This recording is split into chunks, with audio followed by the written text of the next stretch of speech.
Hi, I'm Edwin Samuelson, and welcome to the CineFiles, a show that allows you to eavesdrop on conversations and nerd music again. Awesome.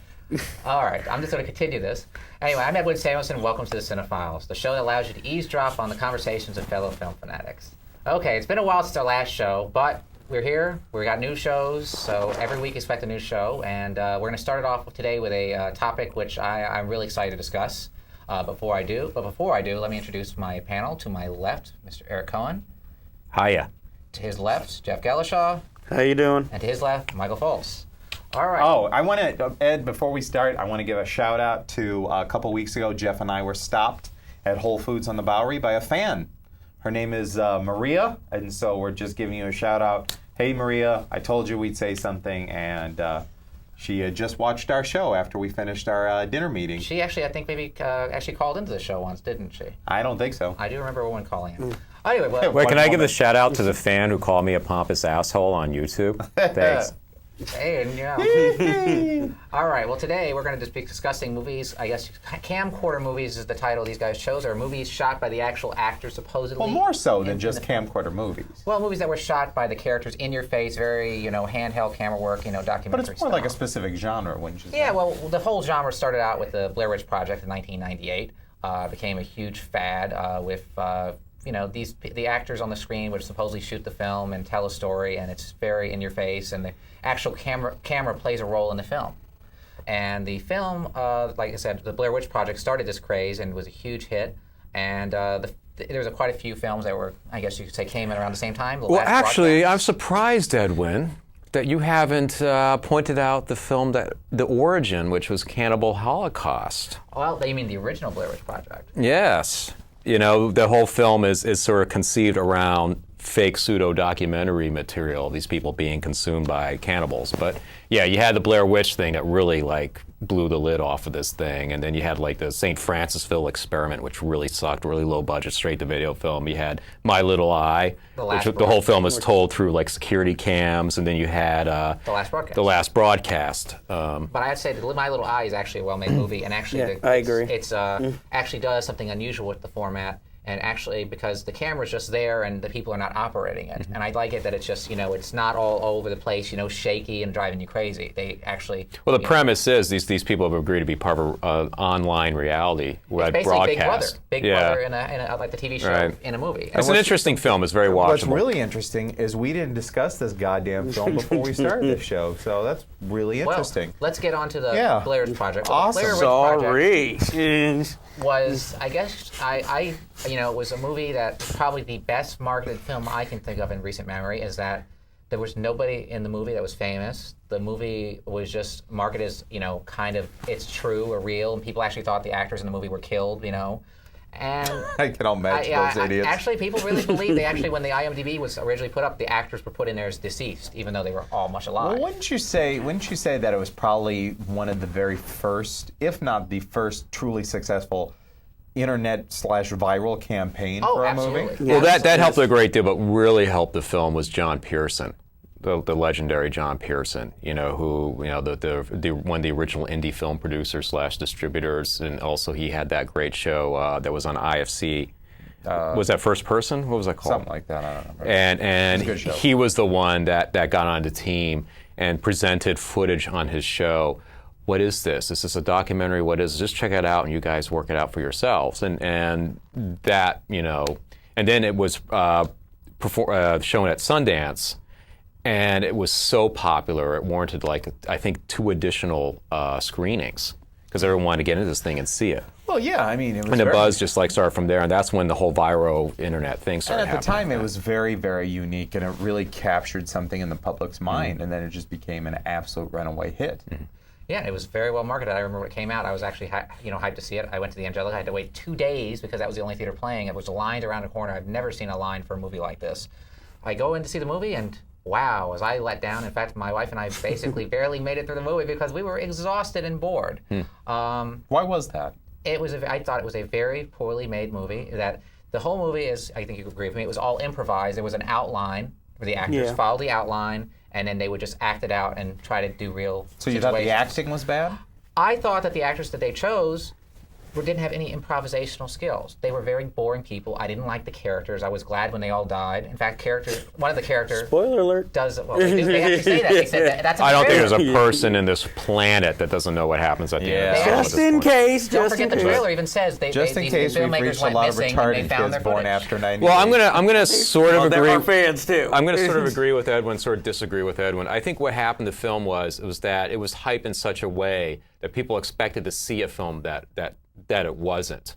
In fact, I remember one friend of mine complaining, "We never saw the Blair Witch. We never saw her." And it's like, well, that's not the film it was supposed to be. Me. And I actually... Yeah, but what was strange is then it came out later that there was a Blair Witch and there is a Blair Witch monster. Well, yeah, but that's the sequel and all that stuff. But No. Even before the sequel, there was like supposedly a Blair Witch monster. And I think you never get that from the film though, that there's a monster. Well, something's going on. I mean, obviously this house materializes out of nowhere at the end of the film. Obviously, there's all that like reference to one of the legends that's mentioned earlier. The guy that kills the people in the house and go, that's it. But I loved the film the first time I saw it because I saw it before all that hype set in, and at the time I thought, you know what, this is the first effectively scary film I've seen in years. But going back to it, how many times have you seen it since it first came out? I've seen it one more time since then. I actually thought the performances were very realistic. I thought they handled improv very, very well. That's the problem. I just thought those people... I thought there was stuff they did that very low budget, on a cheap, that was effectively chilling. Pretty original idea. Pretty original. I thought it worked for what it was. If you just went in there not expecting like a monster film. I wasn't expecting a monster film. I was just expecting something different. I mean, people didn't have any improvisational skills. I disagree. And also, one of the characters, I think you'll agree with me on this, Jeff, does something very, very stupid in the movie where there's a map that's involved and he gets tired of it, so he just decides to throw it away. He doesn't throw it away. Yes, he did. He said, the map, I threw it away because it didn't... No. He gives the map back to... One of the creepy things that happens, one of the first initial things that, wait, what's going on here, is that he gives the map back to the girl, and then later on, they can't find the map anymore. Actually, you know what they reveal in the extras? You know what happened to the map? They gave it to a bunch of time-traveling midgets that were running away from God. Oh, God, that was just such a good one. I don't even get that. But, I thought it was one of those things where, like looking back on it, the pseudo-documentaries that followed it were better, actually, and more creepy. Like, there was that documentary that was made for TV about the Blair Witch Project. And then they did the whole thing. It was a Burkittsville 7. It was like a little thing they did for Showtime. Well, Jeff, let's hear what you have to say on this. Yeah, okay, I have mixed emotions with this film because I was one of those people. I saw that little clip online where she's talking to the camera and her nose is running and she was scared. And at first I thought, okay, this is really interesting, but I could tell just from seeing that it wasn't real. But everybody else around me kept insisting, no, this is a real movie. This is a real movie. This is based on a real case. So, I relented and went to see it, and I had the same, I guess, feelings that Edwin did. I was bored I'm not a big fan of shaky cameras on the big screen, but I didn't think the acting was as bad as you thought it was. I thought they worked well considering a lot of them this was their first film work, so it didn't bother me, but I just really wasn't interested in the movie after a while. I just wanted it to end. Well, let me just tie this up so we can move on. I will say that the Blair Witch did one thing that I think was really wonderful after it is, and I am saying this in all seriousness, it put out more great porno parodies than I've ever seen in my life.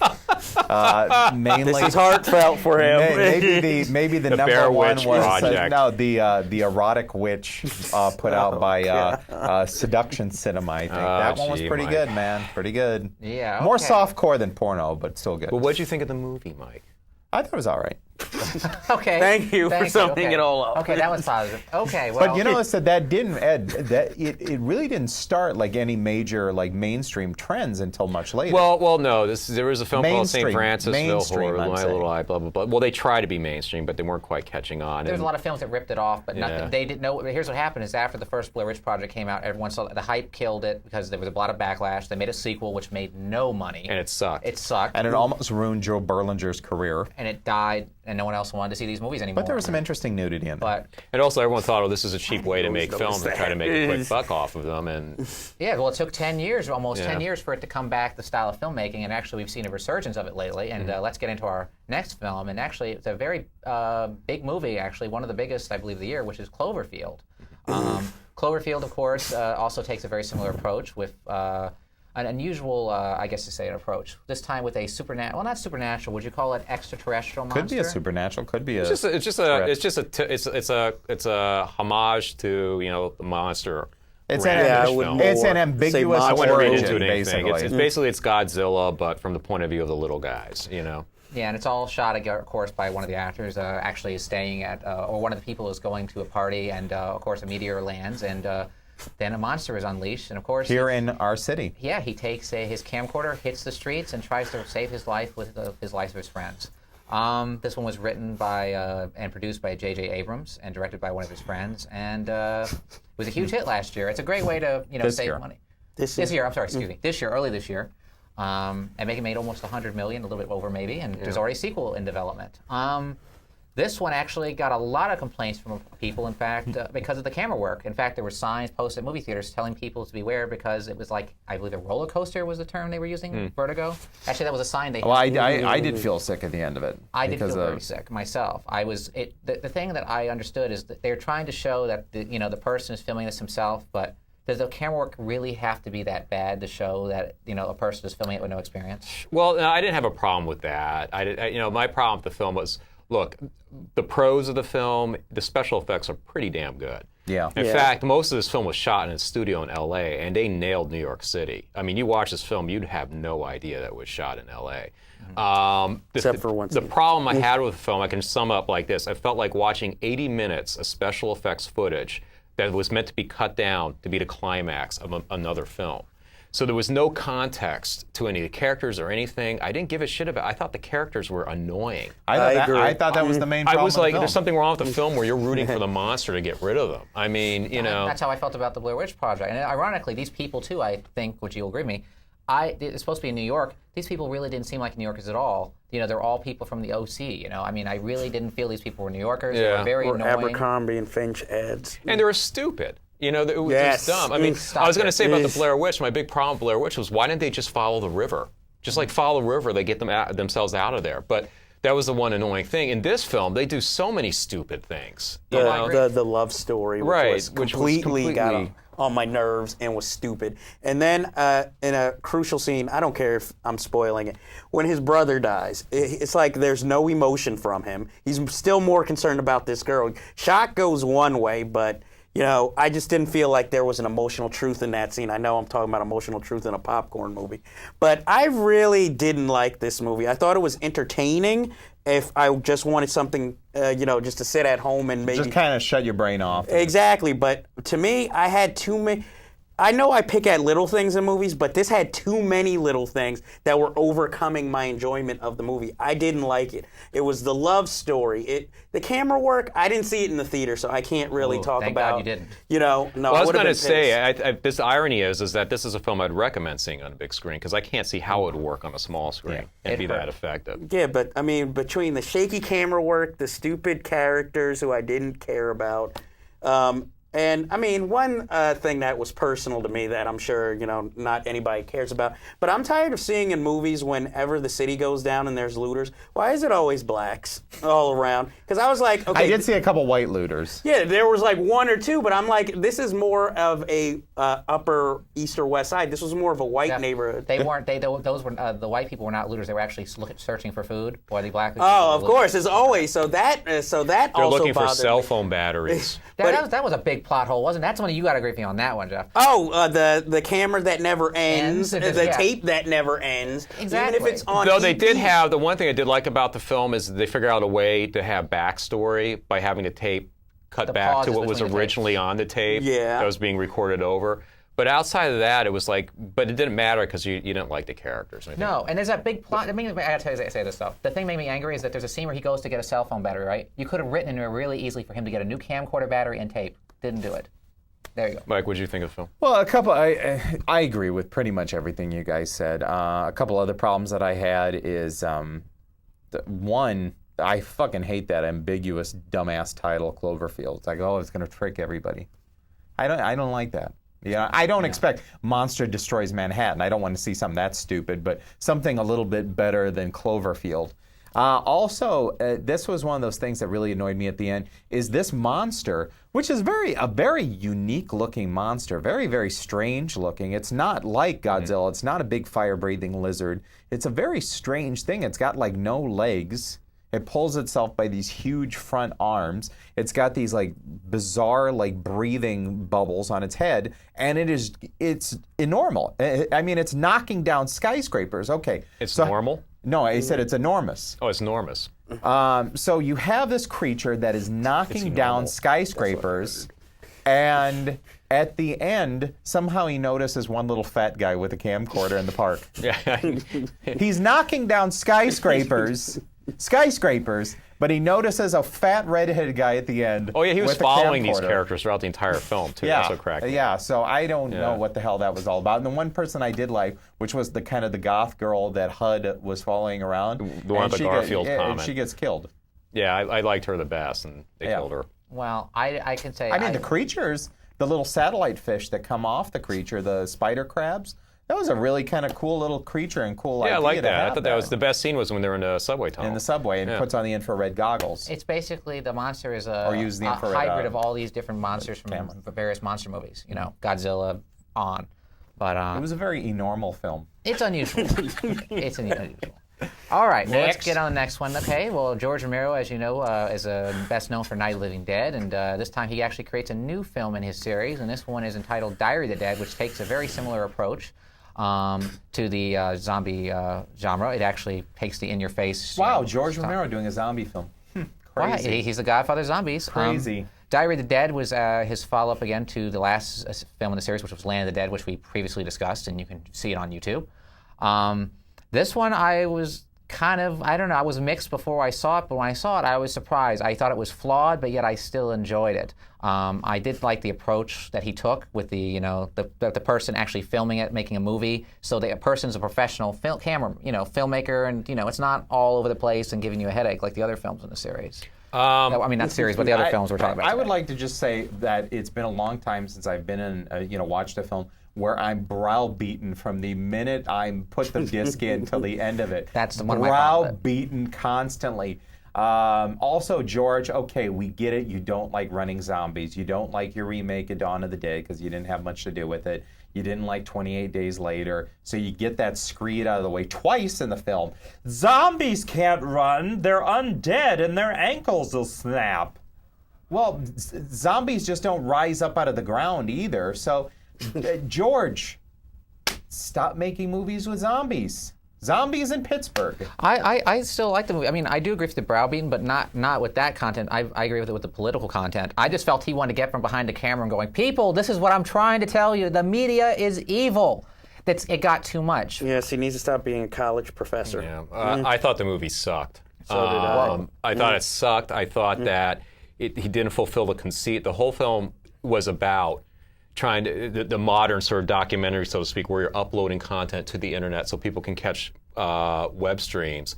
Then that's how the film should have been presented, not as a movie, and a particularly well shot film at that. Which, I'm sorry, if you're running from zombies and the whole world's falling apart, your film's not going to look that slick. Well, also, what we're supposed to watch is his girlfriend's documentary about this whole thing that they were trying to do.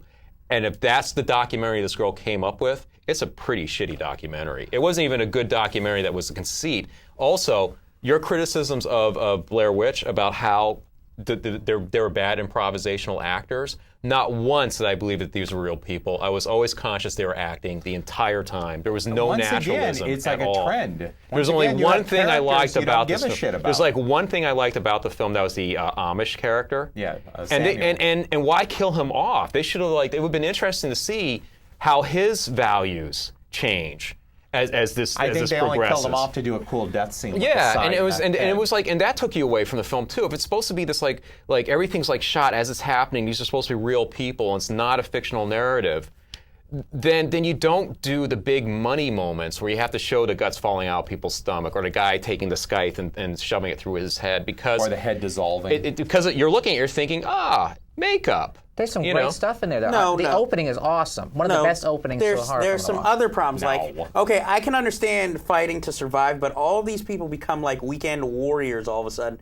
Experts at how to kill these zombies off so easily, even though they're like either meek little characters or just weak characters. And then in one scene, it goes from being a thrilling scene, and then all of a sudden the girl says, "Oh, I'm getting out of here," and then they play this comic music, and it's like, where the hell did that come from? Yeah, and there's no consequence. I mean, no one seems to be affected from the emotional effect from what's going on. Exactly. And from the minute the movie begins, I'm sorry, when you have that voiceover stuff about this is my documentary and what happened to us that day, right away, Romero's beating you over the head with this dialogue, and it just goes on and on. I'm thinking, whatever chick made this documentary, she's not a very good filmmaker. No. You know, Once again, my problem with this is, and please stop me from doing this. This is what I thought last night as soon as it ended. I wanted to watch the remake of Dawn of the Dead because I wanted to watch a good zombie flick. I haven't seen a good zombie flick since that. And let me tell you something.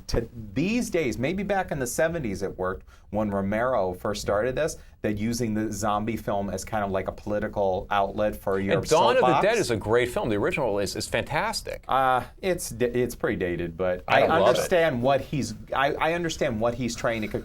These days, the zombie film is not a political commentary. I don't think the zombie film. To me, Well, 28 Days Later is political. I and so is get the 28 Weeks enjoyment that Later. it's a survival flick. That's what I get. I like people who have to think on their feet. The 28 Days Later is like that. Thinking on your feet. Dawn of the Dead. They don't mix in the political bullshit. You see all these people coming from different. Everybody's trying to band where I together. agree with you is that in a real life situation, if this was supposed to be a real life documented thing, nobody would be wasting their time proselytizing about the ills of like, oh, when you hold that camera, you lose touch with reality, and there's like safety behind it. It's like, you know what? By that time, the dead would have like grabbed your neck, eaten you, and blah blah blah. All right, I want to say one thing because I want us to move on to the next one, but.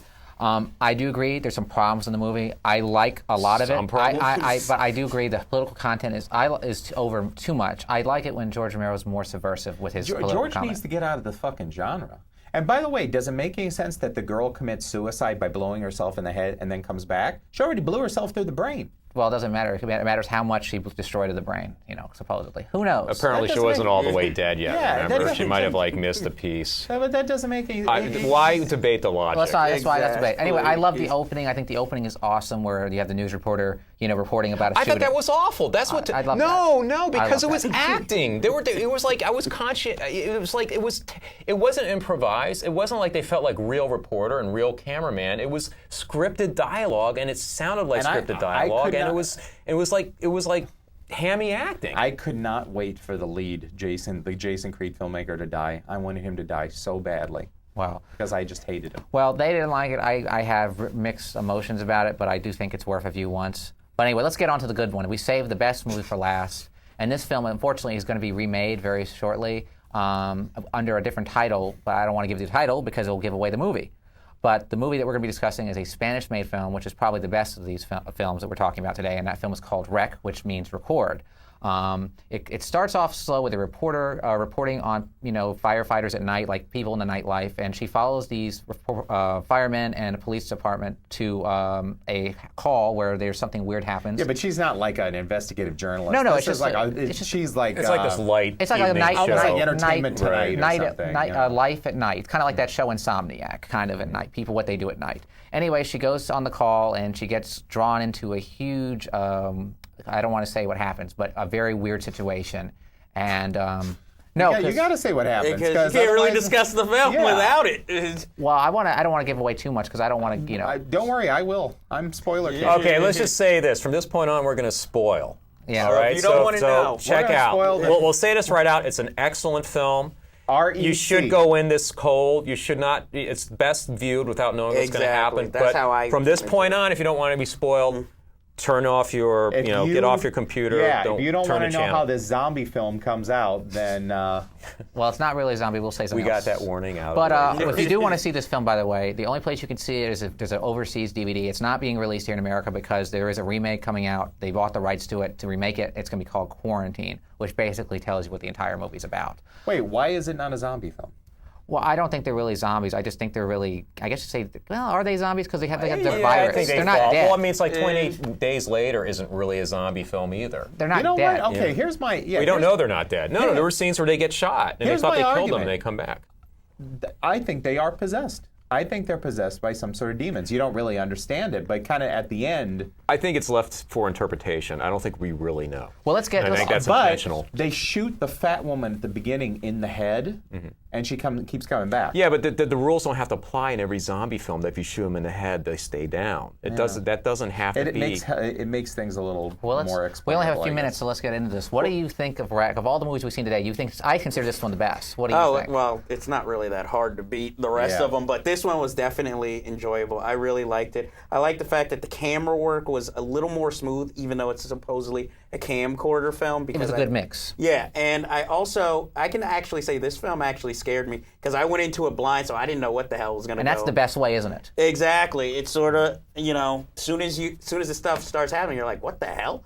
Or, well, what the fuck? But, as I kept watching it, even though there were things I thought, like when you usually see a horror film, are going to jump out of the corner, this was actually generally scary, and especially towards the end, one scene, I was like, what the fuck? Where'd that come from? I didn't expect that. My only complaint with it is at times I was like, well, who's alive and who's dead? I mean, who got bitten? I mean, the camera was a little too chaotic sometimes. Towards the end. Yeah, I started losing track of who was, and then somebody became a zombie. I'm like, well, how did they get bitten or whatever, or how did they? Well, that's what you're seeing it through the cameraman's eyes, and you're seeing what he's seeing. He's like, because you're like seeing what he thinks. You go like, what happened? That's why I think it works okay. I thought the best part of this film is that it's the best.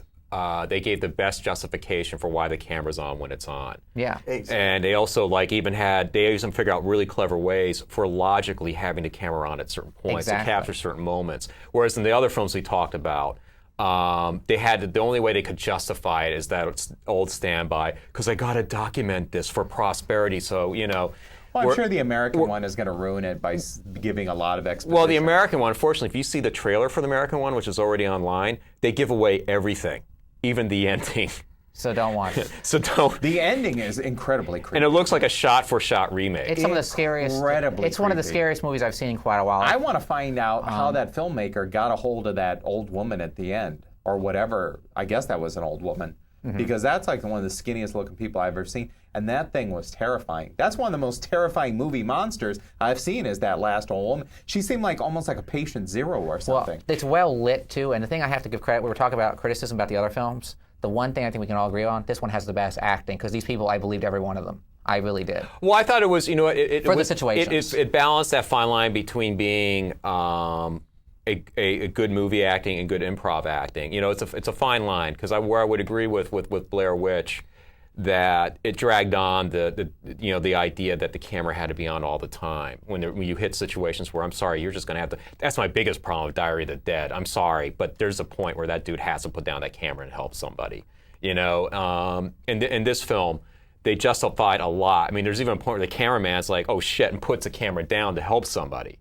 You see him in the frame. So everything that happens seems to be motivated naturally. It doesn't seem forced. But I did really like, and it is very ambiguous in the film, but I like the idea that it's demonic possession that's causing these zombies, because we haven't seen that since Evil Dead 2, and we haven't seen it since a lot of the Italian... But right now you're imposing your interpretation. I am, no, but I'm just saying but it is just ambiguous. the audience should be aware that that's to be interpreted. That's I'm not. just saying I like the idea of Right. it. Well, look at the bright side. Because it's original. That Or film you can not actually, been done for a while. That film you can actually come up with your own conclusion. Not many Yeah. films do that. They always I think have what's to explain original it. about it is that they don't explain it, and that you just have to draw your own conclusion about And I what like happened. that. And I like that. Most films today have to explain it for everybody because they're not smart Like enough to come up with their Romero own likes ideas. going, the dead are rising again, and that's it. I Or 28 Days Later gives you a very solid explanation. This is something created in a lab, and now we And it's have more rage. disturbing because of that, because you're just like, what the fuck? What Well, just you expect happened here? one thing, but then you find all this stuff that this priest has collected. And you're like, that. I love the idea of having your conventions and your sight of the way things are just kind of turned around a little bit, and thought, wow. And then you have this patient zero at the end, and you're thinking, this is like some sort of demon almost. And I love the idea of how the virus came into the building with the dog. If it is a virus. It is a virus or whatever. I love that. And let me tell you another thing I like too. This film reminded me a lot too, where the director obviously loves Rosemary's Baby, because I felt the way that they showed the apartment building, you know, the neighbors all knowing each other. I really felt that this person definitely has watched Rosemary's Baby quite a few times. To me, it's what happens if zombies were in Rosemary's Baby, really. Or The Sentinel. Oh, actually, that's another good example, because the Gothic look. The building actually is a character itself, if you ask me as well. The hallway is very narrow, and it's definitely the best horror film I've seen in quite some time. I love how they just like go for broke too, because anybody can turn in this film, and you know, from a little girl to you know nice, kindly old people. I mean, it's just like anybody is up for game. You know, anybody could die. But it also did something I noticed that a lot of modern filmmakers tend to do, which is this film, it didn't show as much violence towards women as a lot of modern filmmakers love to do. Because even when they, other than the old woman who, you know, they just pummel, when the woman who's handcuffed to the stairwell is attacked, they don't show it. When the little girl attacks the mother, you see the bite, but once the little girl goes up, you don't see anybody catch her or anything. So I appreciated that. Yeah, it wasn't like a showcase to show off gore. I mean, it's a gory film. Yeah, but it's like it doesn't gratuitous. take you out of the film. It's not like Diary of the Dead, where you know they had the Amish guy go like this, you know, so he could spear his head and spear the zombie's head. You know, it's just like, okay, come on. Well, you'll be happy to know the film did very well over in Spain, and there is a sequel being made by the original team. So I'm actually going to look forward to this, because these guys who directed it obviously have some talent. Well, who's the clown directing the American remake? It's a guy who did another pseudo-documentary film that's coming out soon called the Poughkeepsie Tapes, actually, which has gotten mixed reviews. Yeah, but that's another. so nice to see he's Yeah, stretched. That's why they got him to In do one this. more film, and he'll be like Romero. And I think I believe it stars that Jonathan, what's his name, Kristen Applegate's ex-husband. Jonathan Shake. Yeah, Skavey or yeah. whatever. I guess he'll be the reporter or the cameraman or something. But yeah, I could definitely say. And the chick from the TV series on Showtime, the serial killer series. Dexter. Dexter. The actress that plays his sister plays the reporter. Okay, I'm already not watching the movie. Well, that? Oh, I think she's hot. Jennifer Carpenter. Oh, she's fucking hot. I just don't like her acting. She's fucking hot. Well, anyway. Okay, I'm glad you think she's hot. Rec, I think we can all agree Rec is the Hey, best. at least it doesn't remind me of porn films, you know, that All right, well. If there was gratuitous nudity. Okay, I Rec think would we can all be agree, there closing it already. out, Rec is the best film today. What would your second choice be? I would say definitely Wreck. I would say Blair Witch maybe second. Cloverfield, Diary of the Dead. I agree with Eric's. I agree with these two. I'll say Wreck is number 1, Diary of the Dead is number 2, Cloverfield is number 3, and Blair Witch Project is my least favorite. But if you can find it, My Little Eye I was actually going to say that. definitely- is See, a very My Little Eye. interesting film. And it has Yeah. nudity. And it's a very good surprise at the end. It's not just like one of these things. It's like, oh, I saw that coming a mile away. One last question to you guys. Do we really need to see any more Camcorder horror films? I don't want to see any more. I really don't. But that's a good one, actually. If it can come out as good as Wreck, I don't mind seeing it. Yeah. I'd like to see Christopher Guest do a horror film. That would be actually pretty funny, maybe. You know, with his usual cast of characters. That'd be interesting. Well, anyway, that brings this show to a close. Anyway, I'm Edwin Samuelson, and this is the CineFiles. Be sure to check us out on YouTube and MySpace, which the addresses should be below. Feel free to comment, send your ideas for shows, and hopefully we'll see you on the next week's show. Thank you. Send your ideas for shows. We ain't going to use them. Yes, we will. No, we never use them. We never do. Yeah, we got all we- the suggestions we on ignore- YouTube. we enjoy Everyone's our like, fans. Do a Tim Burton show. When are you going to do a Tim Burton show? We have people suggesting shows all the time. We ignore you guys. We're sorry, but we just do. We'll try. We're fascist. Yeah, I really liked Wreck. I can't wait to see that. Well, I can't wait. I was surprised at how much I liked Now, Wreck. do you think after the American version comes out, they'll make...